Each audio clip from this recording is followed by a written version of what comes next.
нэг эргэлзээтэй нэг юм хүмүүсийн нөгөө нэг юм таамагласан зүйлийг хоёулаа нэвтрүүлгийнхээ эхэн дээр ярьж аваад тэгээд нэг жоохон мухралчаад цаашаа нэвтрүүлгээ явъя гэж бодлоо л доо.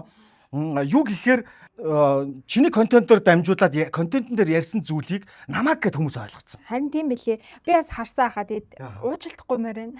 Таныг гэж таамаглуулсан дуучлаарай. Тэгээд би нөгөө подкастэнд ороод тэгээд зүгээр өөр тохиолдсон кейсээ ярьсан аахгүй юу? Нэг охтуудаа ер нь жоохон сануулга болох үүднээс гэх юм уу.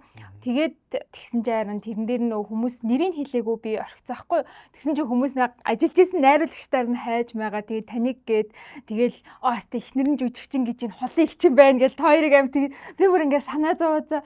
Тэгэл яана одоо юу гэж бодож байгаа болов хүмүүс гайгүй буруу ойлгож ин гэж өөрсдөө бодохгүй л байгаа даа гэл нэг юм жоохон юм санаа зовлтнод айгу байгаад байсан. Ер нь чийж гэлтгүй бийж гэлтгүй ер нь ингээд ийм контент бүтээдэг бид хүмүүс тийм ээ ямар нэгэн зүйлийг ярихдаа бас нэг юм таамаглал болохгүйц ийм зүйлээр ингээд ярих нь зүгээр явж байгаа нэг гимгүү хүнийг хохироочих бас магадaltaй юм байна шүү гэдгийг бас их ойлгож авлаа. Ахаасаа хамгийн түрүүнд эхлээд уучлахгүй тий намайг уучлаарай тэгээд таамаглуулсан дуучлаарай.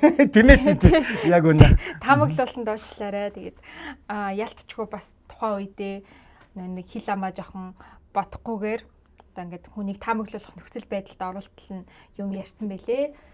Тэгээд та хэд маань гоё аливаа зүйлийг үзэхдээ гоё шүлтүртэй хүлээж авч ивэл ер нь зүгээр юм уу? Одоо жишээ нь би нэрийг хэлээгүй байгаа юм чин хэлхийг хүсэхгүй байна л гэсэн үг шүү дээ. Тийм тэнгуү заавал тэр хүнийг олохгүй болоо энэ тэр гээл өөрсдөндөө одоо шин юм үүсгээл одоо ирж байгаа дахиад нэг хүнийг нэг шийтгээл тий. Одоо магадгүй энэ танд бас жоохон хэцүү байж болно шүү дээ. Чаамаа одоо яг надад өгсөн шиг тийм хэцүү зүйлийг танд ч гэсэн би өгчиж магадгүй болохоор ер нь бас хэдүүлээ жоохон хил амаа айгуу сайн цэгнэж явах хэрэгтэй байна гэж ер нь их бодлоо.